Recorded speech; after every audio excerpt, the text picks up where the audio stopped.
پیران پیر دستگیر کا زمانہ ہے. قصیدہ غوثیہ پڑھتے ہو نا، جس میں حضور غوث اعظم فرماتے ہیں والمقدا مقامی، یعنی اپنے مقام کا ذکر فرما رہے ہیں. والمقدا مقامی، یہ مقدا مقامی کیا ہے؟ توجہ سے سننا، یہ مقدا مقامی کیا ہے؟ حضور غوث اعظم کے زمانے میں ایک ولی اللہ تھے، علامہ امام تصفنجی رحمت اللہ تعالی علیہ. ان کے بھی کافی مرید تھے. ان کا دعویٰ یہ تھا کہ مجھ سے بڑا ولی کوئی نہیں، اور جو میں ولیوں میں اللہ والوں کے مقام کو میں بیٹھتا ہوں تنہائی میں خلوت میں، وہاں ایسا کوئی ولی ہے ہی نہیں دنیا میں جو بیٹھتا ہو، اور میرا مقام بلند ہے. اتفاق سے سر شیخ عبد القادر جیلانی محبوب سبحانی کا ایک سچا مرید، دیکھو ذکر سچے مرید کی ہو رہی ہے. سچا مرید کہیں بھی ہوگا نا، اپنے پیر کی ذرہ برابر بھی برائی نہیں سنے گا. یاد رکھو، شاید سامنے کتنا بڑا تمنگر کیوں نہ ہو، یاد رکھنا اتنا بڑا تمنگر تھا. سننا، یہ آپ کے لیے نصیحت ہے تھوڑی سی اشارہ دیتے ہوئے. حضور شیخ عبد القادر جیلانی کا ایک مرید اپنے دوست سے ملنے گیا دوسرے شہر، اور وہ اس پیر کا مرید تھا تصفنجی کا. ایک بار ان کو لے گیا دربار اقدس میں، چلو میرے پیر کے دربار میں. یہ چلے گئے تو وہاں پیر صاحب نے تقریر شروع کی اور کہا سنو میرا مرتبہ کتنا بلند ہے، میرے جیسا مقام کسی کا مقام نہیں ہے، بلکہ میں یہ کہوں کہ تمام اولیاء میرے نیچے ہیں، میں سب اولیاءوں کے اوپر ہوں.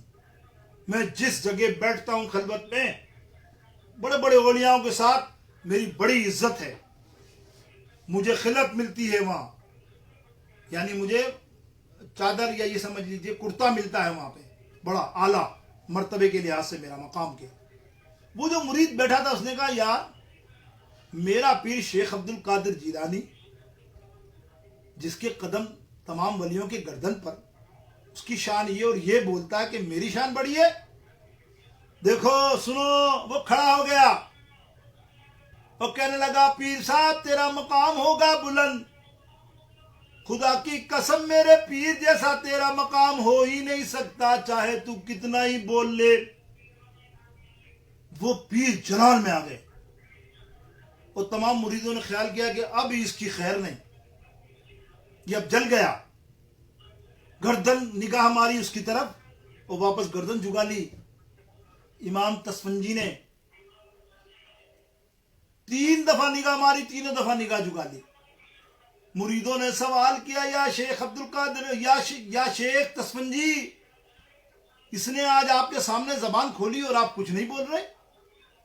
وہ فرمایا میں نے کوشش تو بہت کی، لیکن جب میں اس کی طرف نگاہ بڑھاتا تو اس کے سر کے بالوں سے اس کے پاؤں کے ناخنوں تک اس پر اتنی رحمت برس رہی ہے اس کے پیر کی طرف سے کہ میں نگاہ نہیں ڈال سکا.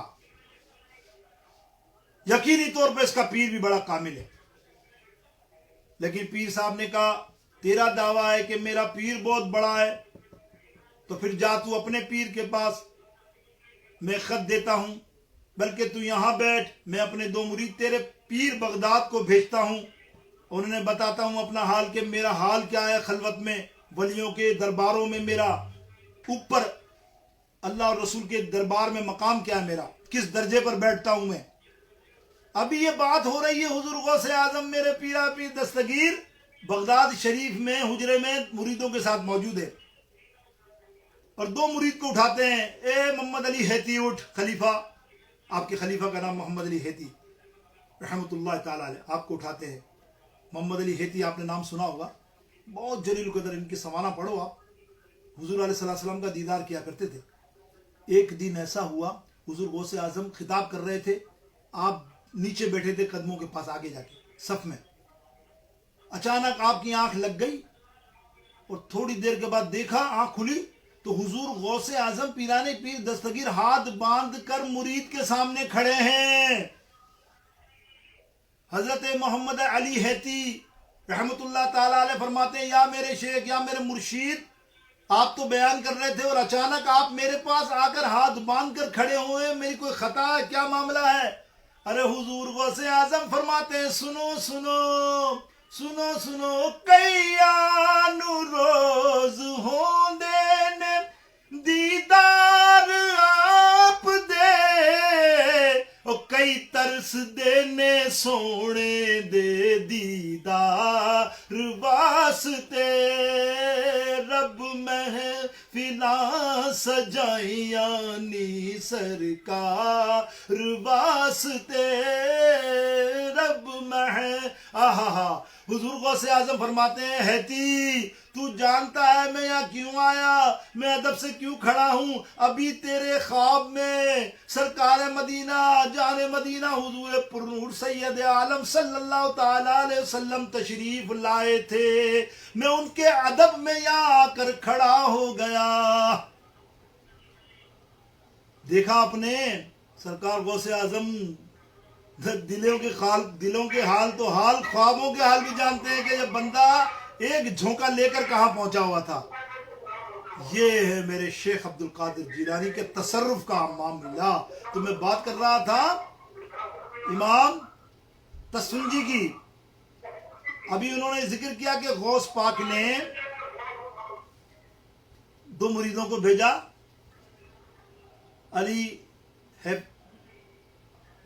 علی حیتی رضی اللہ تعالیٰ عنہ اور دوسرے ایک مرید کو، کہ جاؤ میرا خط لے کے جاؤ، اور راستے میں تمہیں ان کا آدمی ملے نا ان کو واپس اس تصفنجی کے پاس لے جانا اور یہ خط دے دینا۔ سنو، وہ راستے میں گئے تو وہ ملا تو ان کو لے کر گئے، وہاں مجمع لگا ہوا تھا، تو اس نے کہا اپنے مریدوں سے تم واپس کیوں آ گئے، بغداد کیوں نہیں گئے؟ تو کہا کہ ان کے 2 آدمی آئے، انہوں نے خط دیا ہے۔ اب دیکھو وہ پیر صاحب خط پڑھ رہا ہے، سب پیروں، آپ پڑھو عابد بابا کا کلام، سب پیروں کے پیر تمہیں ہو، سب پیروں کے پیر تمہیں ہو، سب پیروں کے پیر تمہیں ہو، کوئی نہ تم سے بڑھ کر ولیوں کے تم ہو سردار میرے غوث اعظم، کر دو بیڑا پار میرے یا دستگیر پیران پیر غوث اعظم جیلانی۔ اب سنو، وہ خط لکھا، وہ خط پڑھتا ہے، سنو پڑھ کیا رہا ہے وہ پیر صاحب تصفنجی، وہ پڑھتے ہیں اے امام تصفنجی، تو جو خلوت کا ذکر کر رہا ہے آسمانوں پر جہاں تو جاتا ہے، تو سمجھتا ہے تو بلند مقام پر ہے، سن میرا مقام مخدہ ہے۔ مخدہ وہ مقام ہے تمام ولیاؤں کے اوپر، چھت پر۔ ابے چھت پر کوئی چیز نظر آتی ہے زمین والے کو؟ جو چھت پر موجود ہوں بتائیے آپ بھی، ابھی چھت ہماری ہے آستانے کی، کوئی بتا سکتا ہے آستانے کی چھت پہ کون کون ہے؟ کوئی نہیں بتا سکتا نا۔ زمین پہ بیٹھے والے تو بتا سکتے، اوہ اللہ کے ولی سارے بیٹھے ہیں، آدھے تو کشود والے سبحان اللہ کے ولی بیٹھے ہے نا، سبحان اللہ، اوہ یہ ولی وہ ولی وہ ولی، یہ بتا سکتے ہو۔ تم چھت پہ جو ولی اللہ ہیں وہ نہیں بتا سکتے نا۔ تو غوث پاک کیا فرما رہے ہیں؟ میرا مقام مخدہ ہے۔ ارے تو نہیں جانتا، میں اس چھت پر تیرے کاندھوں پہ اپنے قدم رکھ کر چڑھ کر اس چھت پر مخدہ پر جاتا ہوں، اور تو سمجھتا ہے کہ تجھے خلت کرتا کیسے ملا؟ دیکھ، کل رات میں نے تجھے کرتا عطا کیا رسول اللہ کے ہاتھوں سے، اور اس کی آستین کے اندر دیکھ، کونے کے اوپر، آستین کے کونے کے بغل کے اوپر لکھا ہوا ہے چاروں کل شریف، سبز رنگ کے کپڑے میں، دیکھ لے۔ اور یہ سننا تھا، اور وہ زمین پر گر کر ایمان لایا اور کہنے لگا یا شیخ عبد القادر جیلانی، واقعی تیرے قدم تمام ولیوں کے سروں پر ہیں، تمام ولیوں کی گردنوں پر ہیں، اور میری گردن پر بھی آپ کا، میرے دوستوں، کیا ہے؟ آپ کا سر ہے۔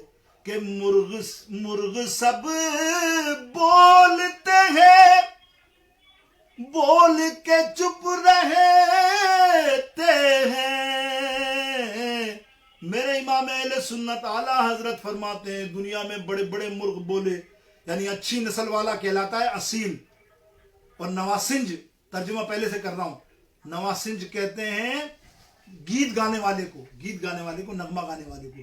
کہ مرغ تو آپ سمجھتے ہیں نا کس طرح آوازیں لگاتے ہیں کہ مرغ سب بولتے ہیں اور بول کے چپ رہتے ہیں، ہاں اصیل ایک نوا سنج رہے گا تیرا۔ سارے مرغ بول بول کے خاموش ہو جائیں گے، لیکن غوث اعظم، آپ تو غوث اعظم ہوں، آپ کا تو چرچا ہمیشہ رہے گا، آپ ہمیشہ بولتے رہیں گے، آپ کی بولی بولتی جائے گی۔